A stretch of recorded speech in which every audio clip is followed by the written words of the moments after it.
Hello students. पिछले video में हमने द्रव्य की अविनाशता का नियम, स्थिर अनुपात का नियम, परमाणु आकार, उसका द्रव्यमान, अणु द्रव्यमान, मोल संकल्पना और आवागाड्रो नंबर आदि पढ़ा था। उसके आगे का हम लोग इस वीडियो में पढ़ेंगे। तो सबसे पहले हम पढ़ते हैं संयोजकता। संयोजकता जिसको हम लोग क्या बोलते हैं, वैलेंसी।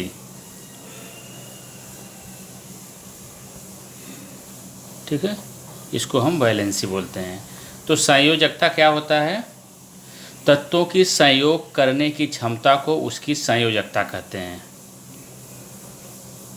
तत्वों की संयोग करने की क्षमता, यही संयोजकता होती है। ठीक है, तो कोई भी तत्व दूसरे तत्व के साथ जब संयोग करता है तो उसकी जितनी क्षमता होती है उसी को हम लोग बोलते हैं उसकी संयोजकता। तत्वों की संयोजकता को एक विशेष अंक द्वारा प्रदर्शित किया जाता है। यह अंक उस तत्व के परमाणु द्वारा अन्य परमाणुओं के साथ स्थापित किए गए रासायनिक बंधों की संख्या होती है। जैसे हम एक एग्जाम्पल ले लेते हैं सोडियम का एग्जाम्पल ले लिया। इसका परमाणु क्रमांक कितना होता है? 11। ठीक है, तो सोडियम का परमाणु क्रमांक होता है कितना? 11। ठीक है, इसको हम कैसे लिखेंगे? 2n² फार्मूला आपको पता होगा। पहले कक्षा में कितने इलेक्ट्रॉन होते हैं? 2, दूसरे में 8। कैसे डिसाइड होता है? 2n² फार्मूले के अनुसार, जहाँ n क्या है? कक्षा संख्या है। ठीक है, तो इस फार्मूले के आधार पर हम लोग कैसे लिखेंगे? यहाँ पर पहली कक्षा में कितना इलेक्ट्रॉन हो जाएगा इसका? 2। दूसरी कक्षा में 8 इलेक्ट्रॉन और तीसरी कक्षा में 1 इलेक्ट्रॉन। ठीक है, तो 2, 8, 1।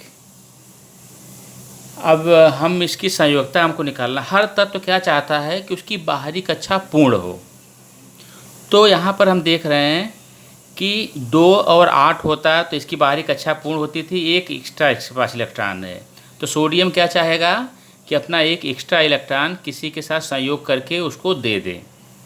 किसी के साथ संयोग करे इस 1 इलेक्ट्रॉन से, तो इसके संयोग करने की क्षमता कितनी है? 1, उससे ज़्यादा नहीं है। क्यों? क्योंकि 1 इलेक्ट्रॉन किसी को दे देगा तो ये क्या बन जाएगा? 2 और 8 इसकी बाहरी कक्षा पूर्ण हो जाएगी। तो हर तत्व चाहता है कि उसकी बाहरी कक्षा पूर्ण रहे। तो सोडियम के संयोग करने की क्षमता कितनी है? 1। इसलिए सोडियम की संयोजकता कितनी हो जाएगी? 1। दूसरा हम एक एग्जाम्पल ले लेते हैं क्लोरीन का। क्लोरीन का परमाणु क्रमांक कितना होता है? 17। क्लोरीन का परमाणु क्रमांक 17 होता है। 2n² फार्मूले के आधार पर पहली कक्षा में कितना इलेक्ट्रॉन होगा? पहली कक्षा में 2 इलेक्ट्रॉन, दूसरी कक्षा में 8 इलेक्ट्रॉन और तीसरी कक्षा में 7 इलेक्ट्रॉन। तो 17 हो गया।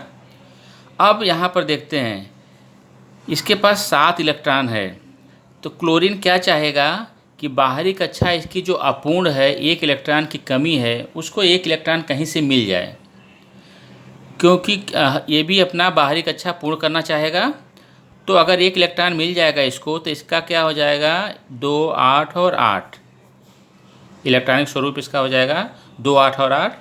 तो 1 इलेक्ट्रॉन लेना, इसका मतलब इसके संयोग करने की क्षमता भी कितनी है? 1 ही है। 1 ही इलेक्ट्रॉन ले सकता है, उससे ज़्यादा नहीं। क्यों? 1 इलेक्ट्रॉन ले लेगा तो इसकी बाहरी कक्षा पूर्ण हो जाएगी। तो क्लोरीन की संयोजकता भी कितनी हो जाएगी? 1। ठीक है, तो अगर सोडियम 1 इलेक्ट्रॉन दे रहा है तो इसके पास क्या होगा? 1 इलेक्ट्रॉन की कमी होगी, और 1 इलेक्ट्रॉन की कमी हो जाएगी तो सोडियम जो पहले Na था अभी क्या हो जाएगा? Na+ हो जाएगा। 1 इलेक्ट्रॉन कम हो गया इसके पास। अब क्लोरीन जो 1 इलेक्ट्रॉन ले लिया, पहले खाली Cl था, इस पर कोई चार्ज नहीं था। अभी 1 इलेक्ट्रॉन लेने के बाद इसके पास 1 इलेक्ट्रॉन की अधिकता हो जाएगी। तो इसको कैसे लिखेंगे? क्लोरीन, यहाँ पर निगेटिव चार्ज। तो सोडियम आयन कब बनेगा? जब इसका इलेक्ट्रॉनिक स्वरूप 2 और 8 होगा। और क्लोरीन आयन कब बनेगा? जब इसका इलेक्ट्रॉनिक स्वरूप 2, 8 और 8 हो जाएगा। ठीक है, तो सोडियम पर क्या हो गया, धन आवेश हो गया, क्लोरीन पर क्या हो गया, ऋण आवेश। दोनों जब एक दूसरे से मिलेंगे तो क्या बन जाएगा, प्रत्येक आयन पर विपरीत आवेश होने के कारण इसमें क्या होता है, आकर्षण होता है। उस आकर्षण के कारण सोडियम और क्लोरीन के मध्य में रासायनिक बंध का निर्माण होता है और उसके बाद क्या बन जाता है, सोडियम क्लोराइड। ठीक है, तो आयनिक बंध का निर्माण होते समय परमाणु जितने इलेक्ट्रॉन देता है या लेता है उस संख्या को उस तत्व की संयोजकता कहते हैं। तो आयनिक बंध का निर्माण होते समय सोडियम ने 1 इलेक्ट्रॉन दिया और क्लोरीन ने 1 इलेक्ट्रॉन लिया, इसलिए सोडियम और क्लोरीन की संयोजकता कितनी होगी, 1 होगी। धनावेशित आयन को हम लोग क्या बोलते हैं, कैटायन या धनायन। जैसे Na+ है तो ये क्या है, धन आवेशित आयन है, तो धन आवेशित आयन को हम लोग क्या बोलते हैं, कैटायन, या इसको क्या बोलते हैं, धनायन। और ऋण आवेशित आयन जो होता है उसको हम लोग क्या बोलते हैं, एनायन। जैसे क्लोरीन यहाँ पर ऋण आवेशित था तो इसको हम लोग क्या बोलेंगे, एनायन, या इसको क्या बोलते हैं, ऋणायन। ठीक है, तो धन आवेशित आयन को हम लोग कैटायन बोलते हैं और ऋण आवेशित आयन को हम लोग क्या बोलते हैं, एनायन। तत्वों के वाह्यतम कक्षा में उपस्थित इलेक्ट्रॉनों को हम लोग क्या बोलते हैं, संयोजकता इलेक्ट्रॉन। संयोजकता इलेक्ट्रॉन।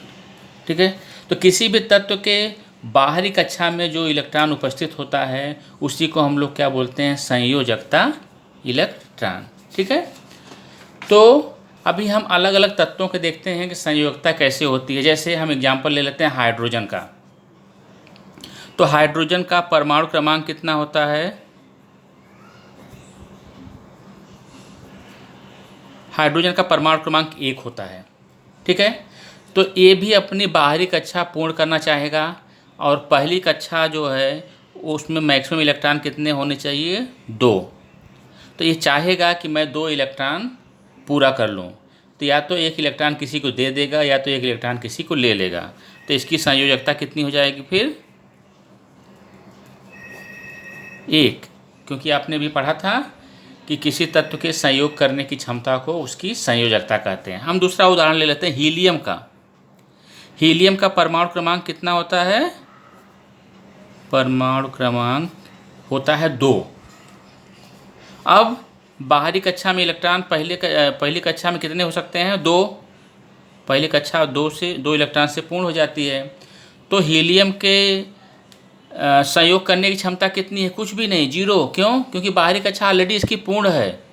हर तत्व चाहता है कि उसकी बाहरी कक्षा पूर्ण हो जाए, तो इसकी चूँकि बाहरी कक्षा पूर्ण है, पहली कक्षा में 2 इलेक्ट्रॉन से ज़्यादा नहीं हो सकते हैं, इसलिए इसके संयोग करने की क्षमता कितनी है, 0। इसलिए हीलियम की संयोजकता कितनी हो जाएगी, 0। ठीक है, जो तत्व जो है जिसकी बाहरी कक्षा पूर्ण होती है वह किसी को न तो इलेक्ट्रॉन देता है न तो लेता है, तो इसका लेन देन नहीं होता है, इसलिए इसकी संयोजकता कितनी हो जाती है, 0। और एक एग्जाम्पल ले लेते हैं कार्बन का। कार्बन का परमाणु क्रमांक कितना होता है, 6। तो 2n² फार्मूले के आधार पर पहली कक्षा में इलेक्ट्रॉन 2 और दूसरी कक्षा में 4। अब बाहरी कक्षा इसकी 4 है। ठीक है, ये क्या चाहेगा कि इसकी बाहरी कक्षा पूर्ण हो जाए। पूर्ण होने के लिए इसको कितना इलेक्ट्रॉन चाहिए, 4। इसलिए इसकी संयोजकता कितनी हो जाएगी, बराबर 4। तो आपको संयोजकता समझ में आ गई होगी कि तत्वों के संयोग करने की क्षमता को संयोजकता कहते हैं, या आयनिक बंध का निर्माण होते समय परमाणु जितने इलेक्ट्रॉन देता है या लेता है उस संख्या को उस तत्व की संयोजकता कहते हैं। तो आपको ये समझ में आ गया होगा। आगे अब हम देखेंगे परिवर्ती संयोजकता।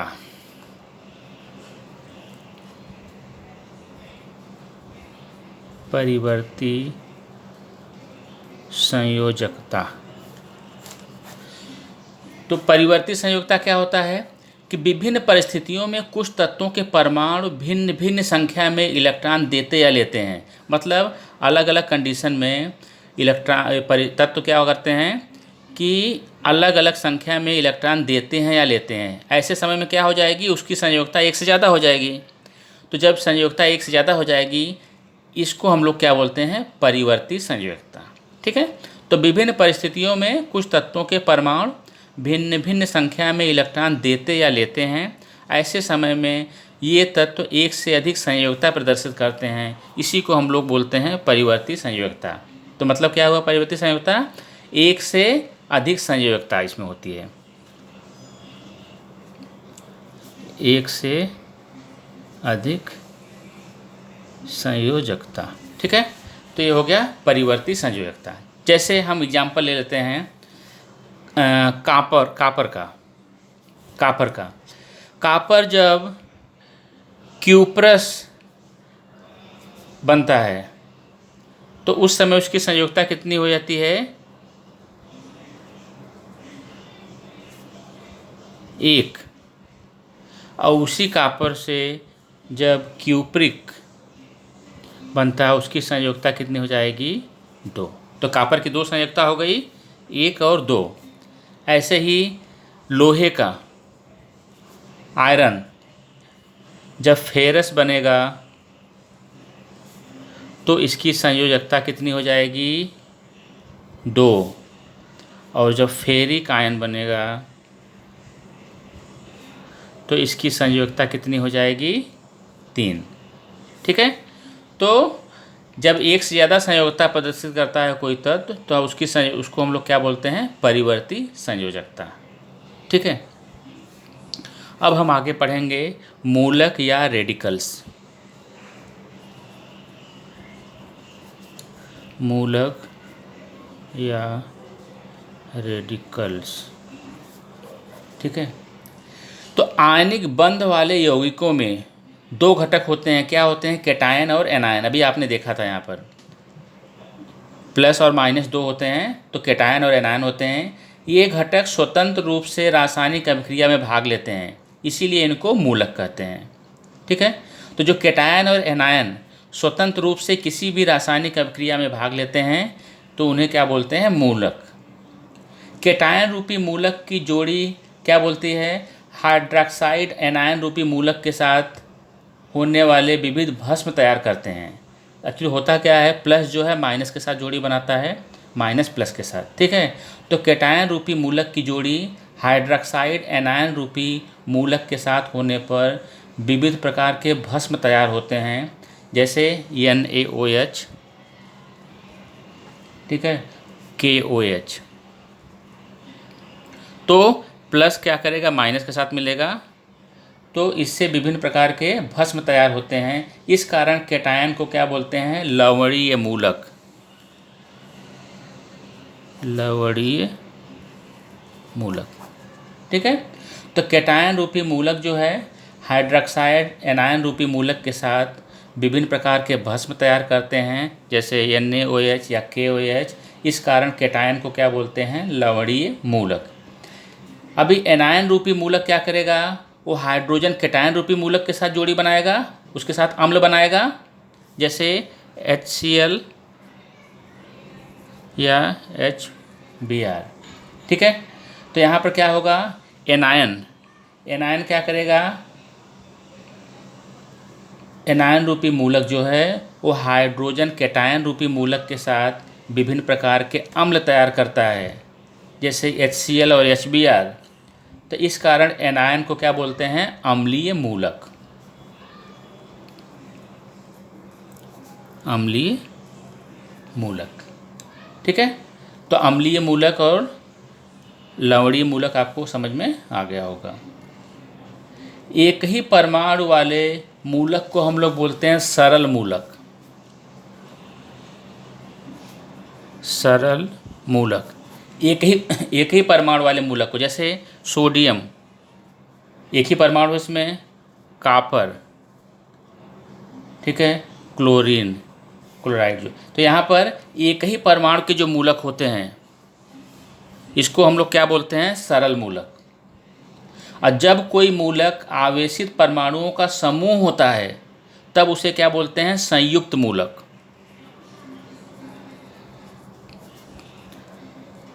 संयुक्त मूलक जैसे SO4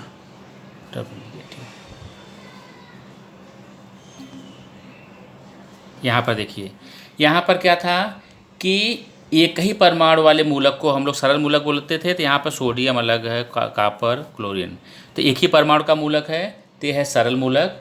और जहाँ पर कोई मूलक जो है आवेशित परमाणुओं का समूह होता है, यहाँ पर देखिए S है और O है, इसका समूह है, नाइट्रोजन है और हाइड्रोजन है, तो यहाँ पर आवेशित परमाणुओं का समूह है, इसको हम लोग बोलते हैं संयुक्त मूलक।